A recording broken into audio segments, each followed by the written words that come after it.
her the smoke of mezcal in her smile, and the hush of Mere Valley quiet had draped itself over the Apache warriors' tents like a quilt warmed by the hearth.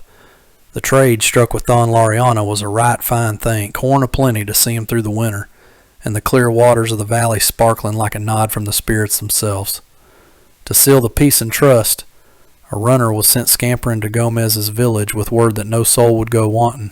After a long spell of hoofing it, a messenger fetched up at Gomez's camp where the Tzebecanim band was buzzing like a mess of ants on a sugar trail. Meanwhile, down in Santa Fe, Governor Armino was rubbing his hands fit to start a fire. The name of Captain Javier Ampadilla, plucked straight from the fancy Heroico Colegio Militar de Chapultepec, was spoke with a heap of respect in Galeana. He'd set things to rights, and folks thereabouts hailed him as a hero. Even the licking he gave Don Laureano was the stuff of tales, not soon forgot. The city folk worked with a new fire in their bellies, and the tavern Las Estrellas Brillantes was seeing fewer boots, much to the chagrin of that old trader Don Esteban. Now Don Esteban, he was a slick fox in the trading game. He'd gone and ordered up a heap of mezcal, wrung from agave plants 7 or 8 year old, harvested by field hands and hauled by ox cart to ovens dug deep in the hot desert sand. There they smoked 'em 4 days with mesquite till they was soft and sweet as molasses. Then, mashed under a big old wheel, called a tahona, pulled by a donkey, the juice was caught in tinas, left to ferment a fortnight, and distilled twice. It came out 3 ways. Joven, clear as spring water bottled quick as a wink. Reposado, aged twixt 2 months and a year in oak barrels. And Yeho, left to sit over a year, mostly in small casks. The field hands got a fair price, and Don Esteban kept his own stash.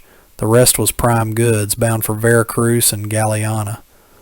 The cavalry had cleared them routes, so the wagons would roll easy. The dragons of the Republic had folks too scared to try any thieving.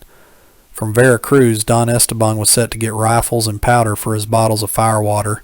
From Galeana, he aimed to scoop up the coin that Joaquin, Javier, and their boys had spent.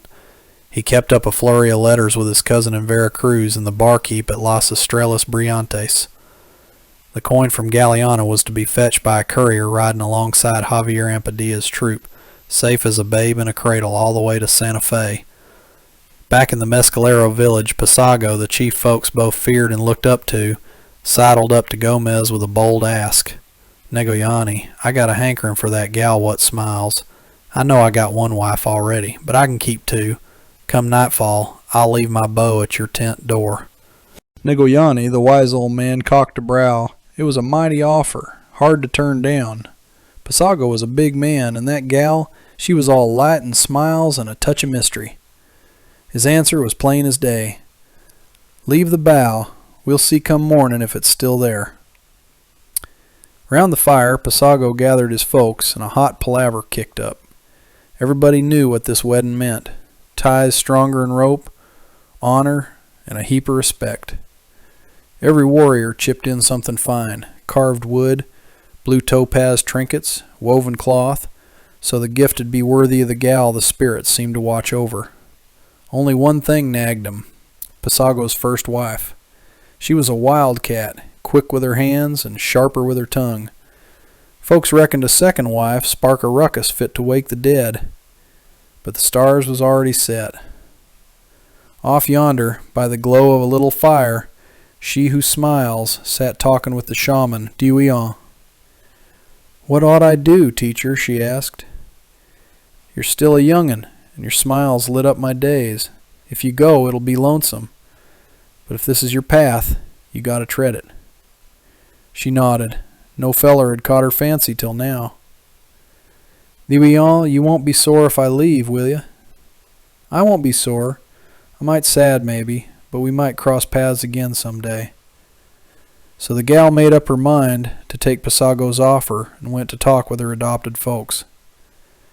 Gomez and his missus chewed over this surprise. For them, it was a grand alliance. They hadn't forgot how last time Sequoia came running with the mezcaleros, no questions asked, while Pasago dragged his feet. This marriage would likely keep that from happening again.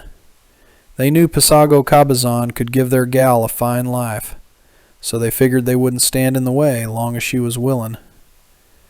They stayed in the tent, waiting for dawn. dodging Pasago by the fire so's they wouldn't have to say yay or nay just yet. Chapter 25. Wandering the Endless Sands. Out in the boundless desert, Ramos and the two German women, Annalise and her ma, Elizabeth, had lost more'n just hope. They'd plumb forgot what time even was. Their water was long gone, and the last scraps of grub was split the day afore. Their steps dragged heavy, the burning sand gnawing at their soles through boots tore to ribbons from all that trudging.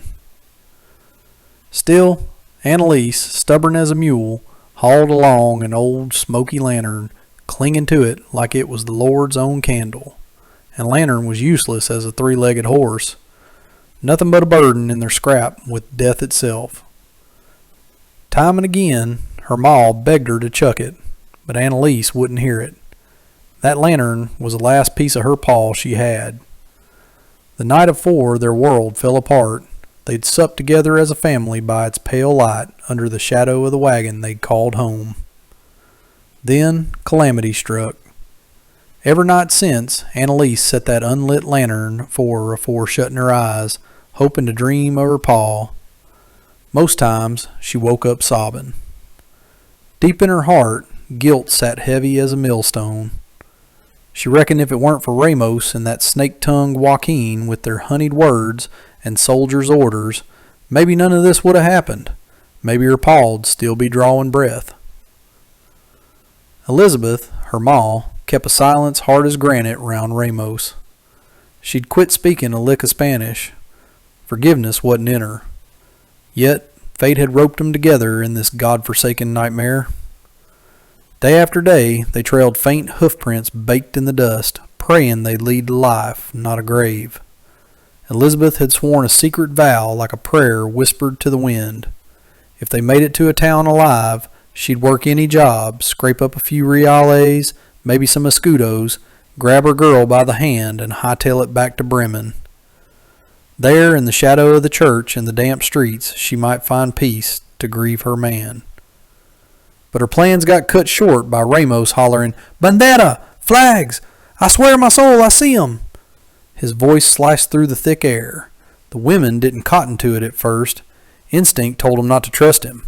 The desert don't forgive, and Ramos had brought them nothing but misery. But Ramos wasn't wrong. On the horizon, through the shimmery heat, flagpoles waved like ghosts. As they got closer, riders took shape. First a few, then a whole convoy. Dust clouds swirled round them. It was Captain Javier Amputia's cavalry. Ramos whooped like a madman, jumping and waving his arms. The riders spotted him.